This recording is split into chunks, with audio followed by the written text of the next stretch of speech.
أخيا ورتل القرآن اصدح بصوتك اسمع الأكوان اقرأ كلام الله داوي نفوسنا لنحس في أعماقنا الإيمان.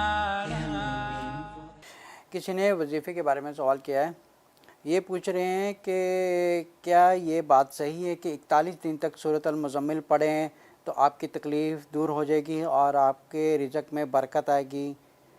دیکھیں میرے بھائی، یہ کوئی چیز قرآن اور سنت سے ثابت نہیں ہے. اگر آپ کو کوئی کہتا ہے کہ آپ یہ وظیفہ کریں یا اتنی دفعہ آپ تسبیح کریں، اس سے آپ کی یہ تکلیف دور ہوگی اور وہ تکلیف دور ہوگی، یہ کچھ نہیں، یہ ایک نئی ایجاد کی ہوئی چیز ہے اسلام میں. اس کا کوئی تعلق نہیں ہے قرآن اور سنت سے.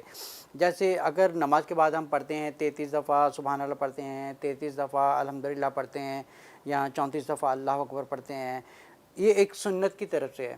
لیکن اگر ہم نماز کے بعد 1000 تسبیح کریں گے تو ایک تو ثواب ہونے کی تو دور کی بات ہے، ایک تو یہ بدعت ہو جائے گی اور یہ سیدھا جہنم میں جانے والی چیز ہے.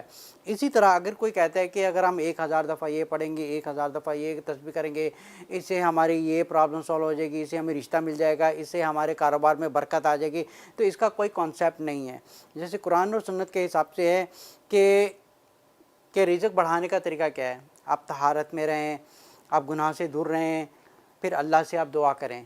آپ جتنا پاکی کی حالت میں رہیں گے، آپ اللہ کی عبادت کریں گے، آپ کی زندگی میں ایک قدرتی برکت آئے گی. لیکن اگر کوئی کہتا ہے کہ میرا جلدی سے کام سالو ہو جائے، میں کچھ منت مانگ لوں میرا کچھ کام ہو جائے گا، اس سے کچھ بھی نہیں ہوتا، بلکہ الٹا آپ کے اوپر گناہ چڑھتا ہے. یہ چیز شاید آپ کو دنیا میں ایک فائدہ دے سکتی ہے، لیکن آخرت میں آپ ٹوٹلی لاس ہیں. جیسے رسول اللہ صلی اللہ علیہ وسلم ہر جمعہ کے خطبہ کے تقریباً یہ چیز فرماتے تھے، وَشَرَ الْأُمُورَ مُحْدَثَاتُهَا فَإِنَّ كُلَّ بِدْعَةٍ ضَلَالَةٍ وَكُلُّ ضَلَالَةٍ فِي النَّارِ. جیسے آپ کوئی بھی بدعت والی چیز کریں گے جسے قرآن اور سنت سے ثابت نہیں ہے، آپ کو سیدھے جہنم میں لے کے جانے والی چیز ہے. یہ ایک صرف دل پہ ایمان والی بات ہوتی ہے. لیکن اگر یہی ایمان اگر ہم اللہ پر رکھیں کہ اللہ نے ہمیں کہا ہے یہ کرنے کے لیے، ہم وہ کریں اور اس پر توکل کریں کہ اس سے ہماری تکلیف دور ہوگی. سورۃ المائدہ پڑھتے ہیں آیت نمبر 3 میں، الیوم اکملت لکم دینکم واتممت علیکم نعمتی وردیت لکم اسلام دینا. اللہ تعالیٰ نے قرآن میں فرما دیا ہے کہ آپ کا دین یہاں پہ مکمل ہو گیا ہے. مطلب قرآن اور حدیث میں ایسا کچھ نہیں ہے جس میں ہمیں کوئی جواب نہیں ملتا. اگر تو ہمیں کوئی تکلیف آتی ہے تو ہم پہلا ریفرنس قرآن میں فائنڈ کرتے ہیں اور دوسرا ریفرنس صحیح حدیث میں فائنڈ کرتے ہیں جس سے ہماری زندگی میں کچھ فرق آئے.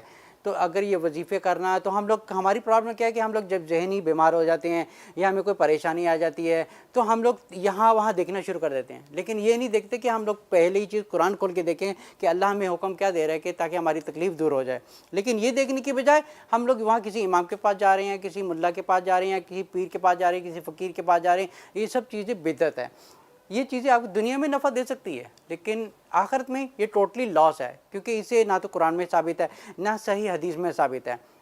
تو یہ کرنا بالکل جائز نہیں ہے، بلکہ اس سے اچھا بہتر ہے کہ انسان شراب پی لے، زنا کر لے یا کچھ غلط کام کر لے، لیکن بدعت سے بچے. اگر میں نے کہا ہے کہ زنا اور شراب بدعت سے بہتر ہے، لیکن اس کا یہ مطلب کہنے کا نہیں ہے کہ زنا اور شراب بہتر ہیں. اس کا کہنے کا مطلب ہے کہ لیکن بدعت سے بہتر ہے، کیونکہ اللہ تعالیٰ نے فرمایا کہ ہر قسم کا گناہ کی معافی ہے. زنا کی بھی معافی ہو سکتی ہے، شراب پینے کی بھی معافی ہے، لیکن بدعت ایک ایسی بیماری ہے جب تک آپ توبہ نہیں کریں گے اس کی معافی نہیں ہے. لیکن اگر آپ زنا کر رہے ہیں یا آپ شراب پی رہے ہیں، لیکن اگر آپ کے سچے دل سے اللہ سے توبہ کرتے ہیں تو اس گناہ کی معافی ہے، لیکن بدعت کی معافی نہیں ہے. لیکن بدعت اور اگر ان دونوں کو کمپیئر کیا جائے تو بدعت کی معافی نہیں ہے، لیکن شراب اور زنا کی معافی ہو سکتی ہے. یہ اس سے بھی بڑی بیماری ہے، کیونکہ شرک کی معافی نہیں ہے، کفر کی معافی نہیں ہے، لیکن سب سے جو اس سے بھی بڑی بیماری ہے وہ ہے بدعت کی بیماری.